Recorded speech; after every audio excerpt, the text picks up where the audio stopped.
Okay, we're going to run a session. I'm going to run a session called How to Teach or How to Run a Brilliant Workshop. Uh, First of all, let me just explain that this is actually a 3-session program that I run, and I'm condensing the whole 4.5 hours down into about 30 minutes. Inevitably, that means I'm missing out about 80% of it. The main thing I'm missing out is any kind of attempt to go into detail.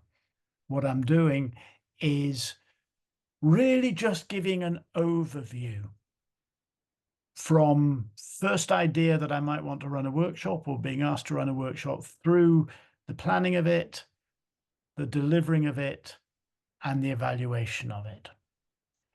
It's going to be a gallop. I'm basically going to be asking a lot of questions of you. I don't expect you to answer them. I'm just trying to provoke some sense of the things that it's really useful for you to think about as you go through a process of, designing and delivering and evaluating a workshop. If you want to do the more in-depth 3-session program, I'm running it in 3 Mondays in November.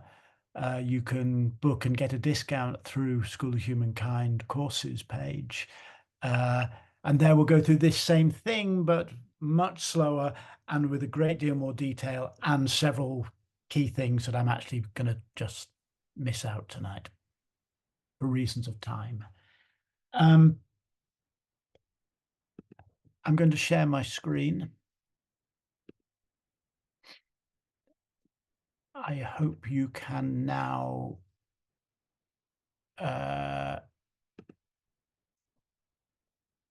no, that's taken me to Zoom. I don't want to do that.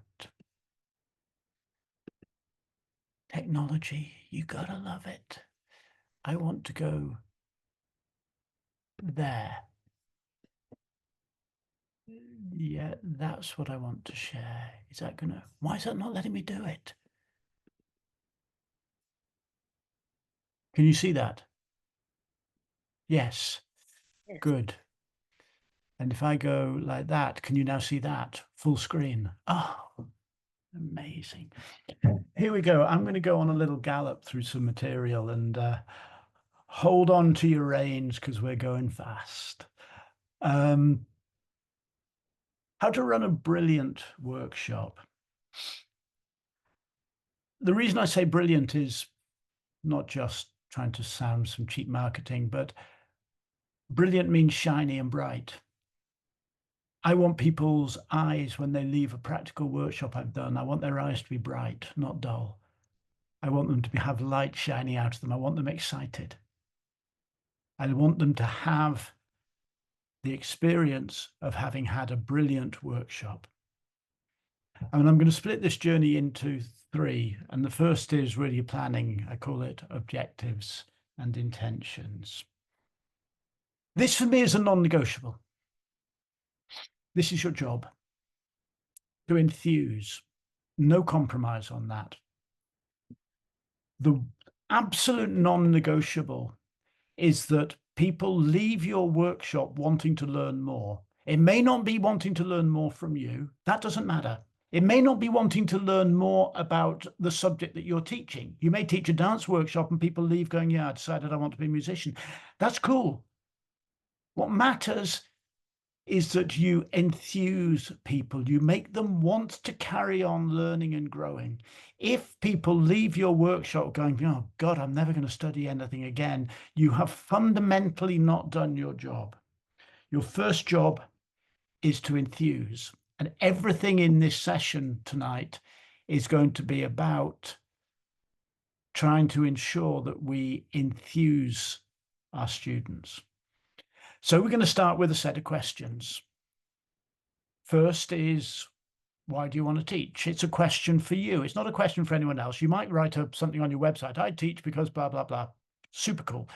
That's not what this question is about. This question is an honest question to yourself about why you want to teach. Maybe the answer is because I want to earn some money.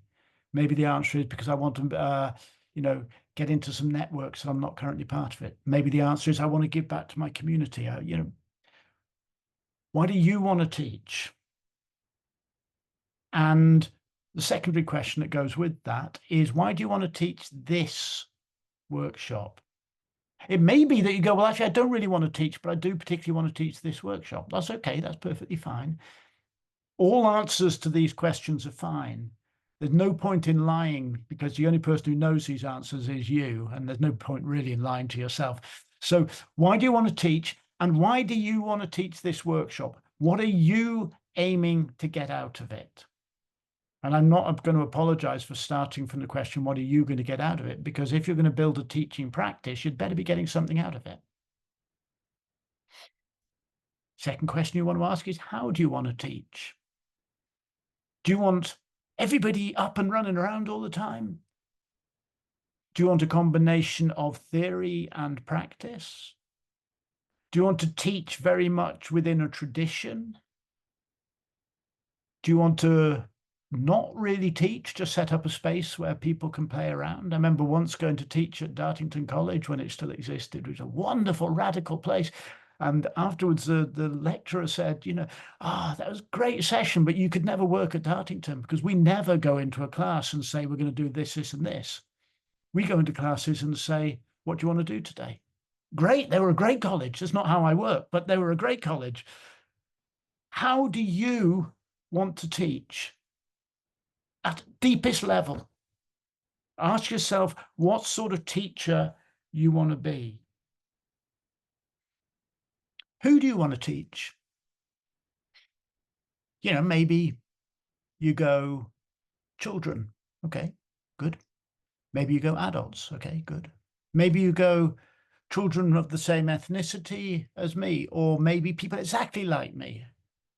People, I want to work only with women who have, been married and of, Southeast Asian descent and whatever. Who are your people?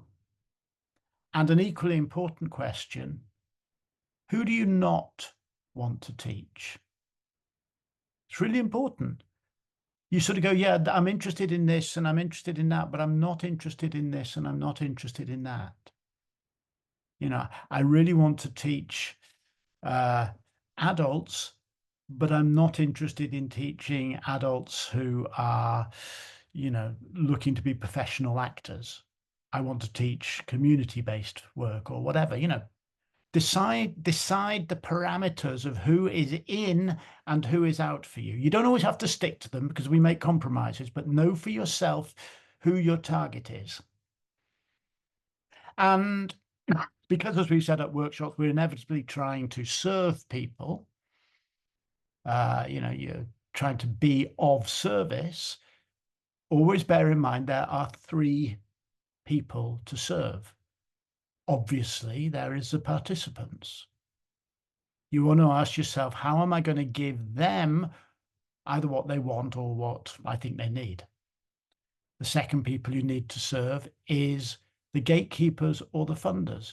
Almost always there is going to be somebody who you have to be in negotiation with, who makes it possible for you to run your workshop, and they have an agenda. Often a really great agenda. There's not a problem with it, but they have an agenda.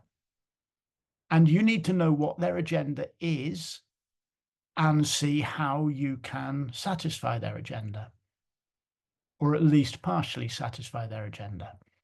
The third person you have to serve, of course, is yourself. I mean, we can all run a workshop that we don't want to run, but if you try to run a lifetime of workshops that you don't want to run, you're going to be living a pretty miserable life. So what is your need? How do you serve yourself in running these workshops? And there's a certain set of priorities. You might go, well, actually, the gatekeepers are more important than me, or I'm more important than the gatekeepers. Or, if I'm in a school, for example, the pupils are more important than management. That's prioritizing the participants over the gatekeepers.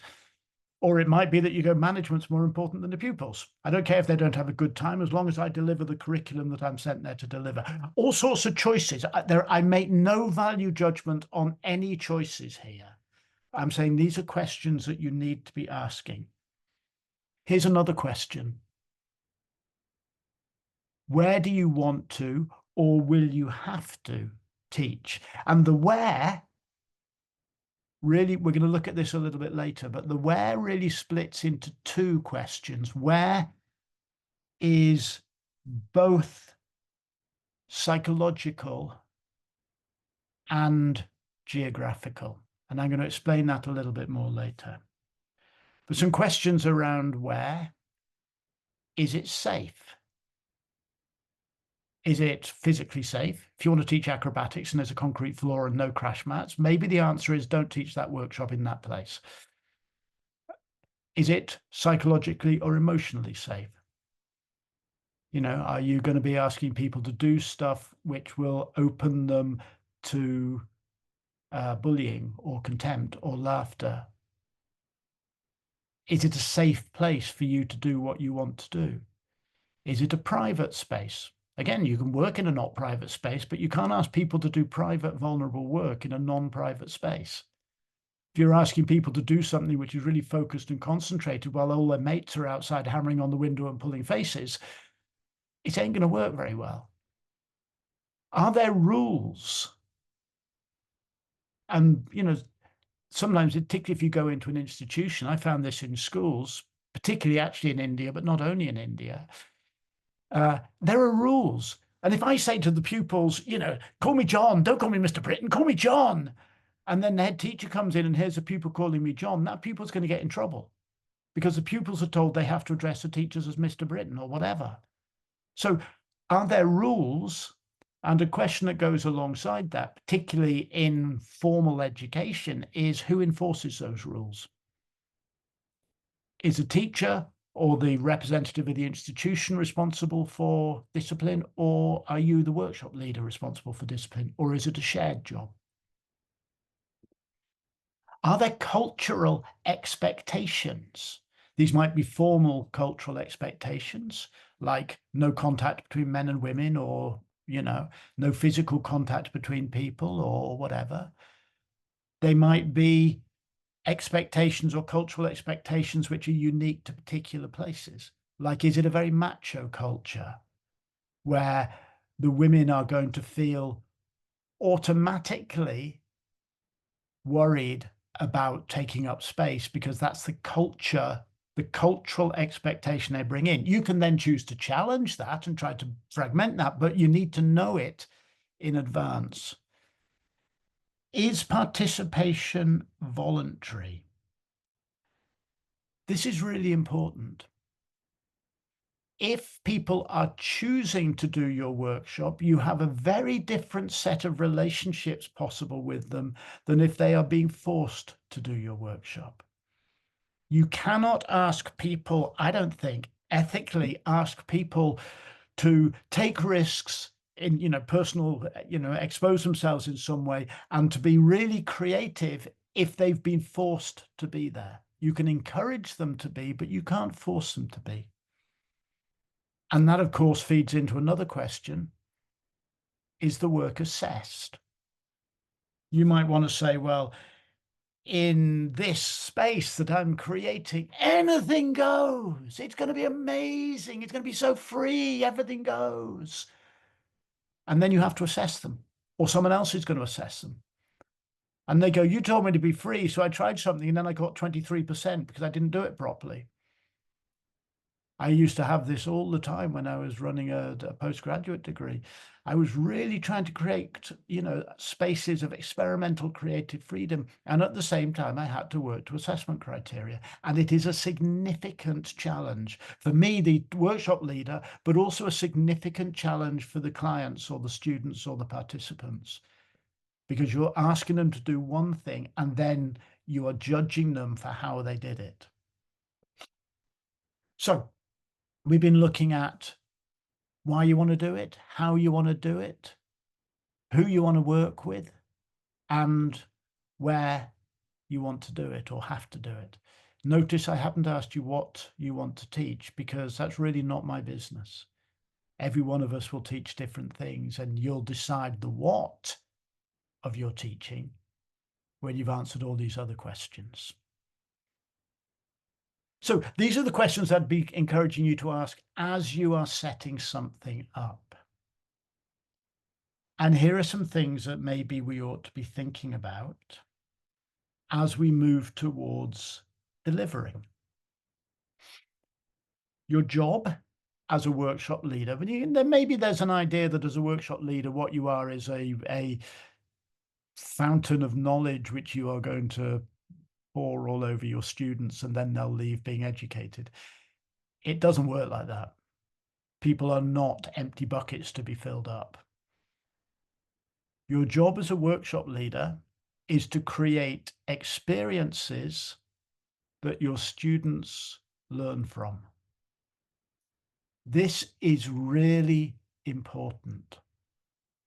A workshop is a series of linked experiences, and your job as the teacher is to create experiences that lead your students on the journey you want them to travel on.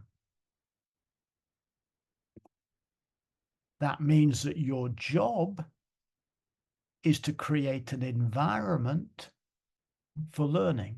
And because they learn from experience, your job is to create an environment, both physical and psychological or emotional or whatever else you want to call it, to create an environment in which there can be experiences from which your students will learn the things that they have come to learn from you. I've already mentioned this, but it's worth repeating. There are two elements to the creation of an environment. There is the physical environment and the emotional or psychological environment. Both are important. If you've got a great physical environment, but the wrong emotional and psychological environment, the tension is palpable. Vice versa.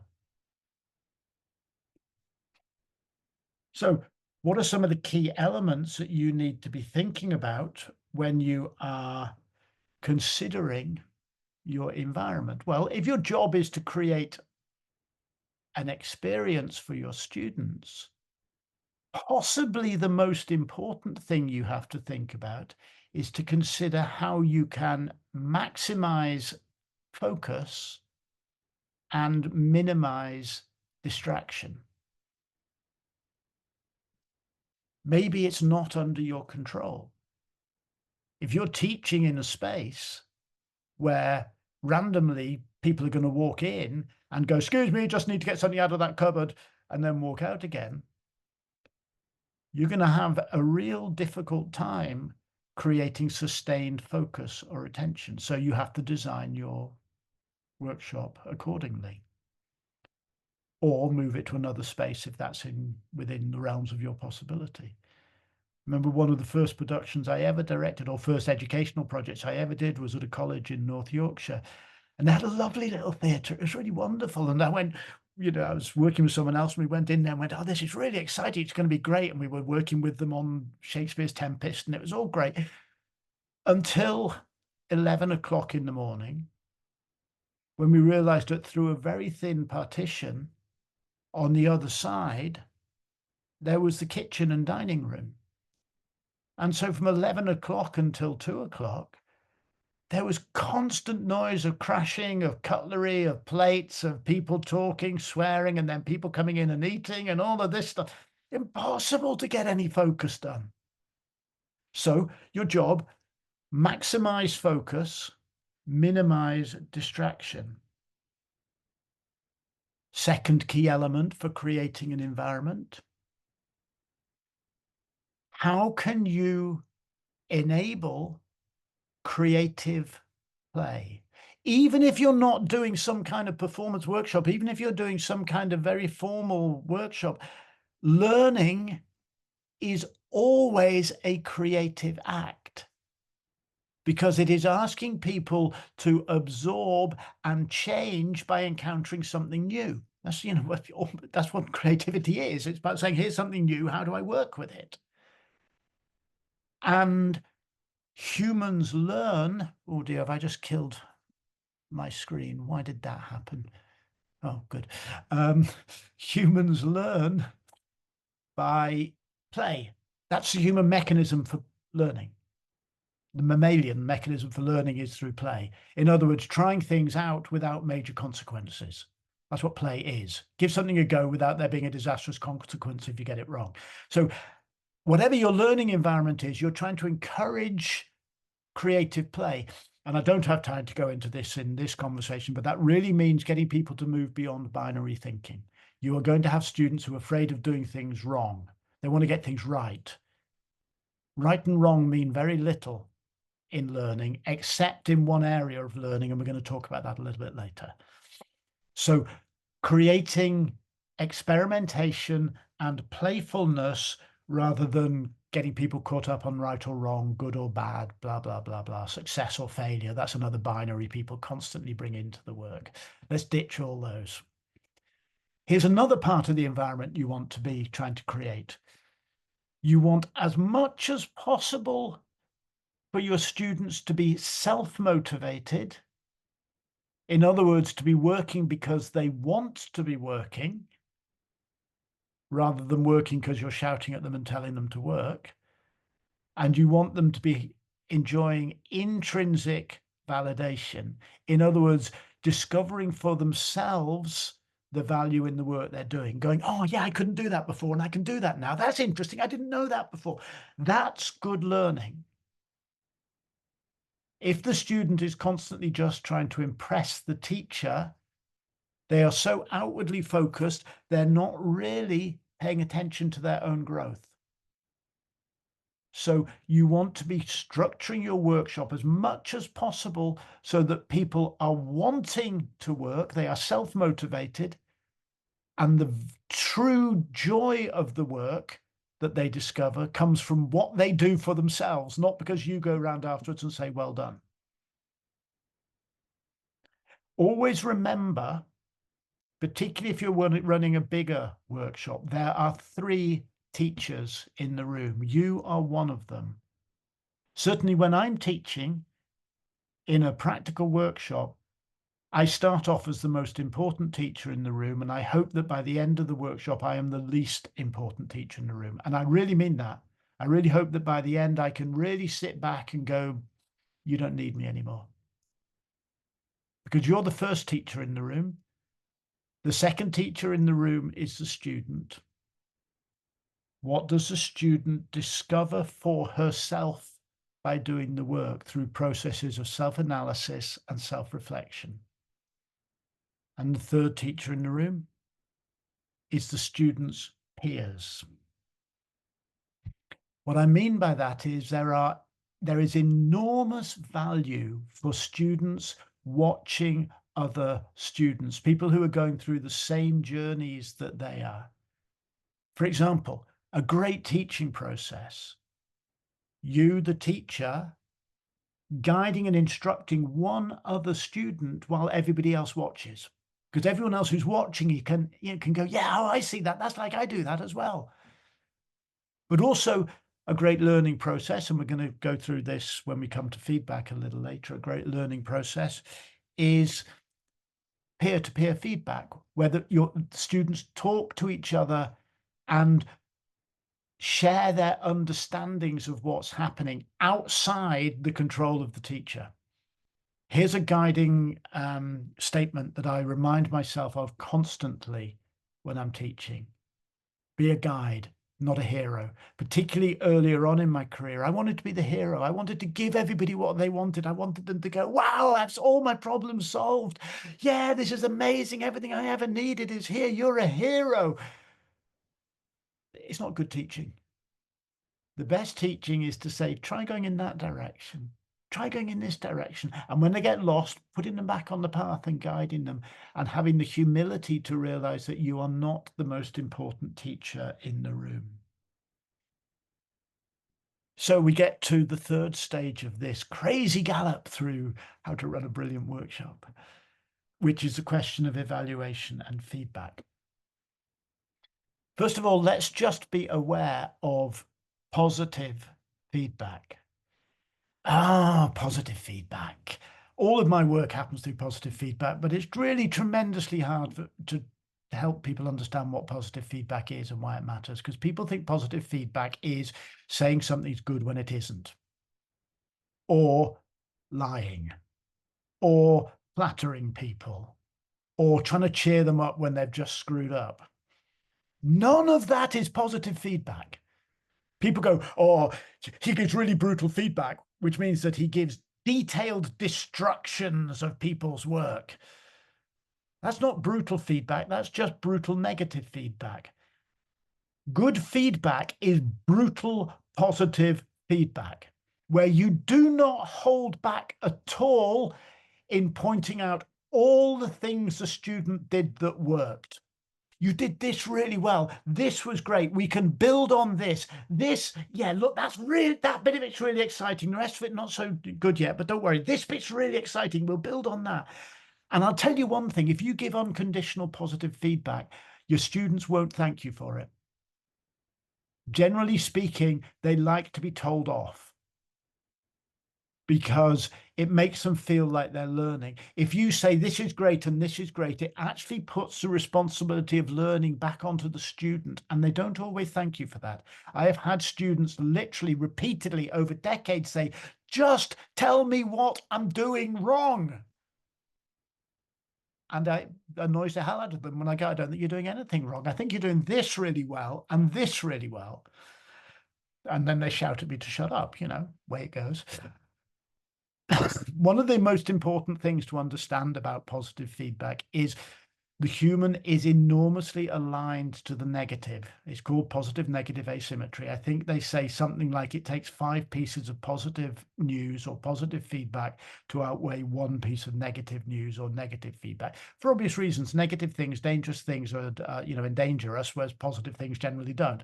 So we focus on the negative. If you do that old thing of, hey, 1 positive piece of feedback, 1 negative piece of feedback, and 1 positive piece of feedback, it doesn't work. Because you'd give the first one and they're waiting for the but. And then when you give the third one, the other positive one, they're thinking about the negative one. Doesn't work. It's what they hear is, that was crap, but I want to cheer you up. So I want to encourage you to be rigorously positive. Give the students clear understandings of what they are doing well, because that is what they build the next step of their work on. I want to suggest we think of 3 types of feedback. The first is technical feedback. Technical feedback is objective. There are actually standards that you can measure the feedback against. So if a student says, why do you think that? You go, well, because this. Like, I can't hear you is technical feedback. If you're speaking on stage and I go, I can't hear you, it's not criticism, it's not personal. I'm not saying you're a bad human being. I'm not saying you can't speak loud enough. I'm just saying right now I can't hear you. You're not speaking loud enough. If you're teaching a dance form and it requires that your feet are at 45 degrees to each other and the students' feet are at 60 degrees to each other, you can say, oh, no, okay, they need to be at 45 degrees. That's not an attack on anyone. It's not in any sense personal. It is a technical feedback. Technical feedback does include understanding of binaries. In technical feedback, there's right or wrong, good or bad, success or failure. And sometimes it's really useful to give technical feedback. It helps people grow and improve. The second feedback is preferential or aesthetic feedback. That is feedback where you're basically saying that you, the teacher, would have preferred it if, I think, you could have done this, or I really wanted you to do this, or I think you could make that shape a bit bigger on the picture that you're drawing. It's not objective. It is subjective. It is the teacher saying what they would have preferred. Doesn't mean it's wrong. The teacher might be bringing in vast experience, but it doesn't mean it is objectively correct. When somebody who has 40 years painting experience looks at the work of Picasso and says that is bad painting, that's not useful. It's simply painting that goes against their aesthetics or their preferences. So most feedback that you give is going to be tinged by preference or your aesthetics. That means you must be willing to justify it and defend it if the student questions it, because it's not objective. The third sort of feedback is personal feedback. That's where you're really no longer talking about the work, you're talking about the person who is doing the work. I think you need to have permission to give personal feedback, permission both from the context that you're in and specific permission from the student. If I'm in a context where personal feedback is admissible because people have come for that process of personal growth, before I give any personal feedback, I will say, is it okay if I say something personal? Or can I reflect on something I think that you're doing? And if the student says no, which they do sometimes, I just go, super cool, move on. I've been teaching for 30-something years, and I remind myself every single time, and in every coaching session I do not know what anyone else is thinking or feeling. The best I can do is make an informed guess, and that guides all of my personal feedback. I don't know. Personal feedback done badly can be immensely destructive. Be careful with it. How do we give feedback? Here's some structures, some basic feedback structures. One I've already mentioned. The teacher talks to the student, either in public, which is a great way of learning. The student's done something, you go, this was great, this was great, this was great, look at this, and everyone else listens in and they learn by it. Or the teacher does feedback to a student privately, either outside of the class or just quietly in conversation within the class. Peer-to-peer feedback. Depending on the nature of the group, you can almost always do peer-to-peer feedback, sometimes in an ill-disciplined group or a group that hasn't perhaps learned protocols for communication, or one where perhaps there are unhealthy cultural cross-currents happening, like macho behavior or whatever. You may want to be very clear about the nature of peer-to-peer feedback. So, for example, there's one exercise I do, which is a quite sensitive exercise sometimes for people. And I say to the person who's watching, only reflect on what you saw, not what you thought. In other words, you can tell the student what you saw them do practically, but don't tell them what you thought it meant. So sometimes I guide feedback very clearly. Peer-to-peer feedback, it might be whole group, everyone sitting around in a circle talking about the work. It might be break the workshop into small groups.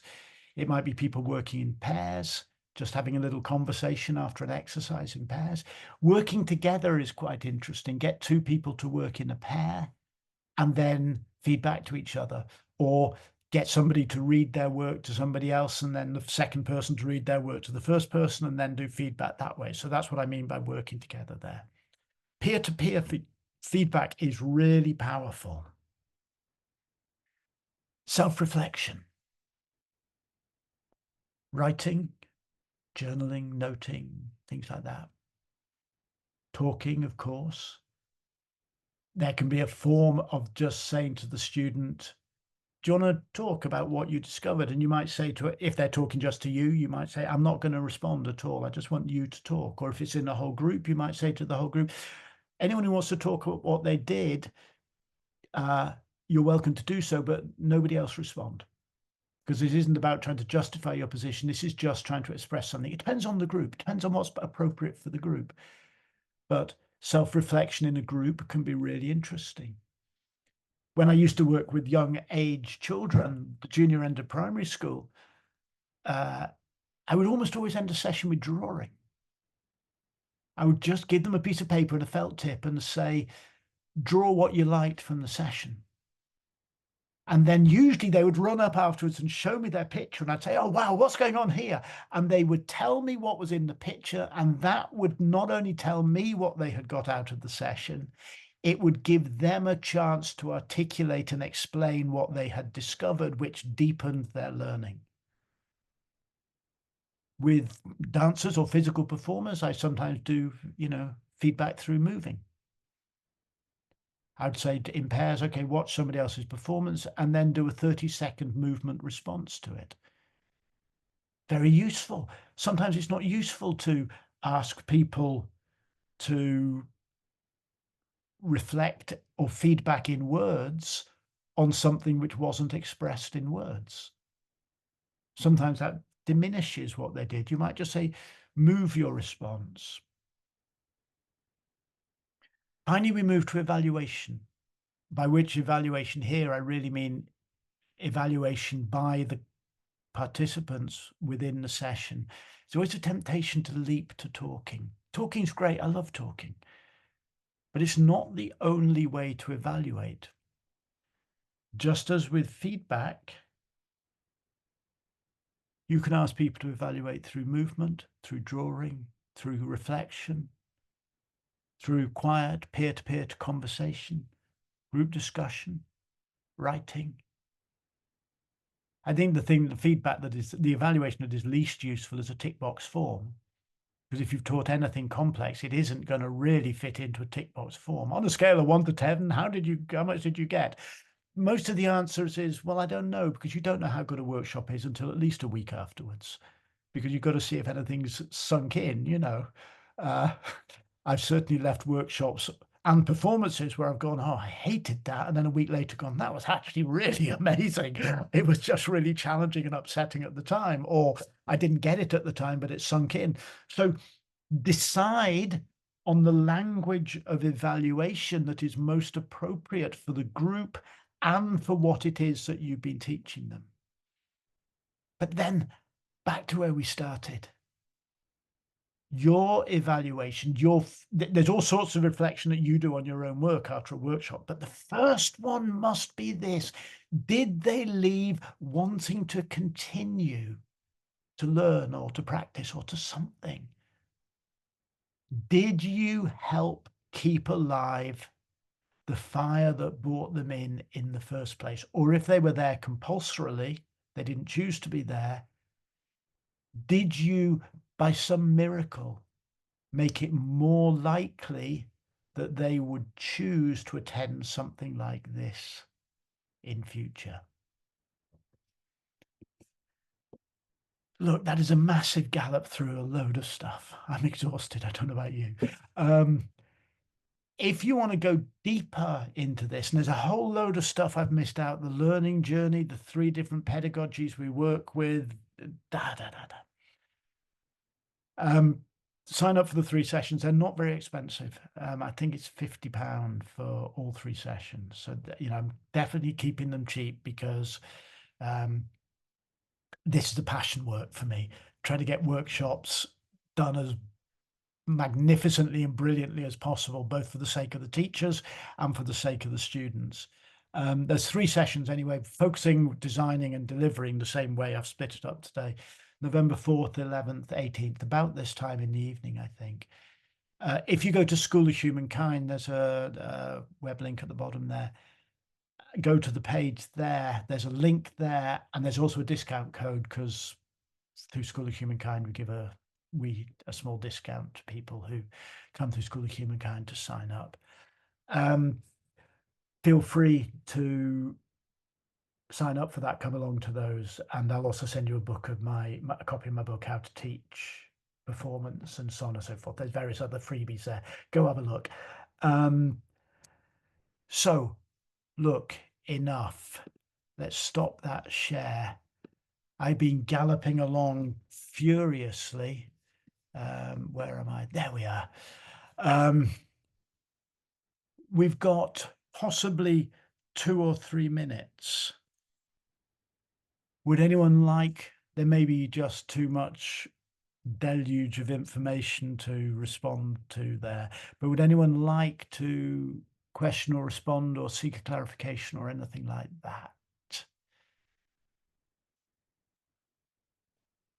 I was just going to say thank you for sharing all of that. It was a gallop, indeed, but all the questions you asked, I was thinking, yeah, those are really great questions in order to frame what kind of workshop you want to deliver. Plus, there's a few things that I was doing my laundry while I was listening, but it was like, Fantastic. I love oh, that. I need to think, there's just the different framing that you did. Like you're not the most important teacher. And that was a really good reframe of, you have to make sure the attendee is what do you want them to take away? And your point of they want to learn more, you want to make them want to learn more.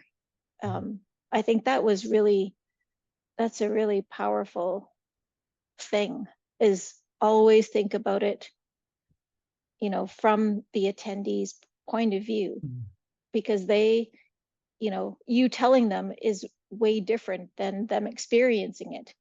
And the point of the workshop is there for them to play with the idea, for them to make it real to them. I think that's a really good point, even for a logical engineer.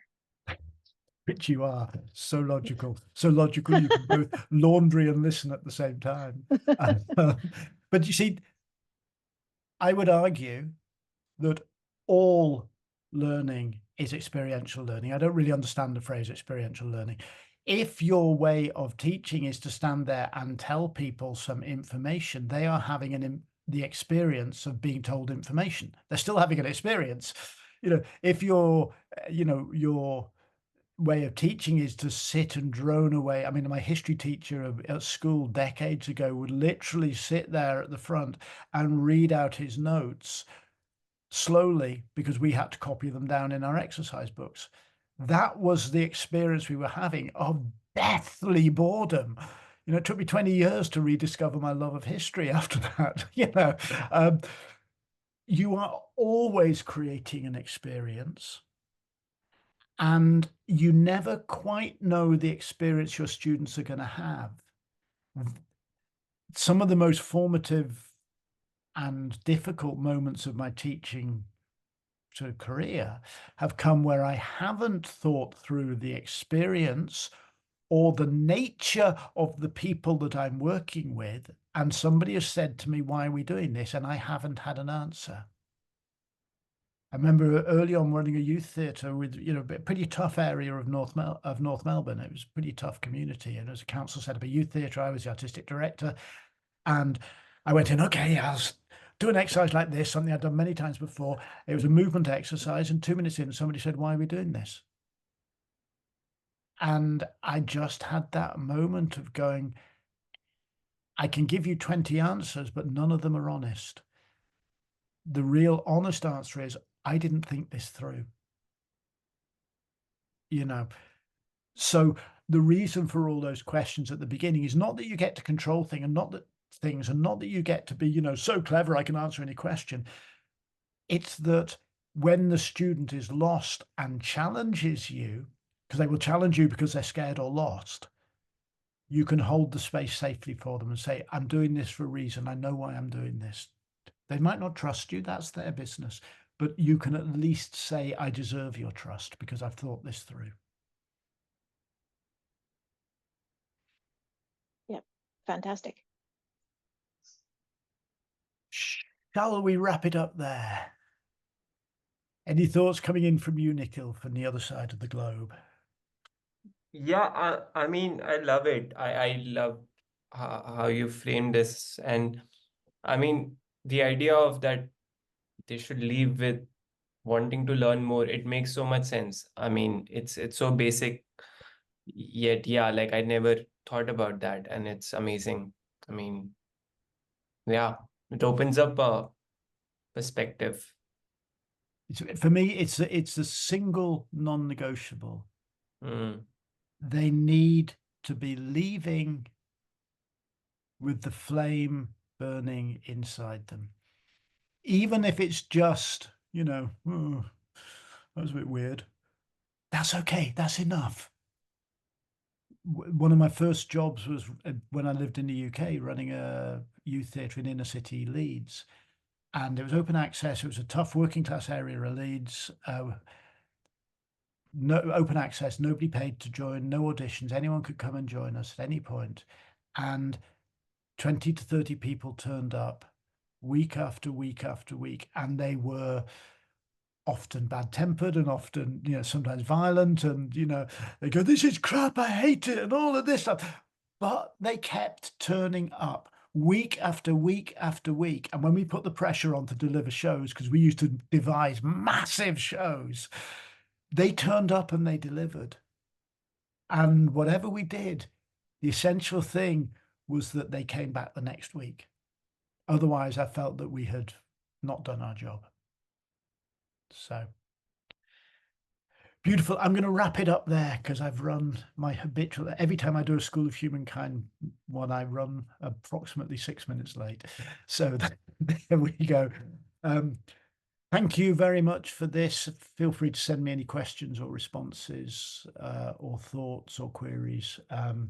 The video of this, if you want to go through it again, will be up on the School of Humankind YouTube channel, which is at School of Humankind. It'll be up there probably by the middle of tomorrow or something like that. Okay. Thank you, people.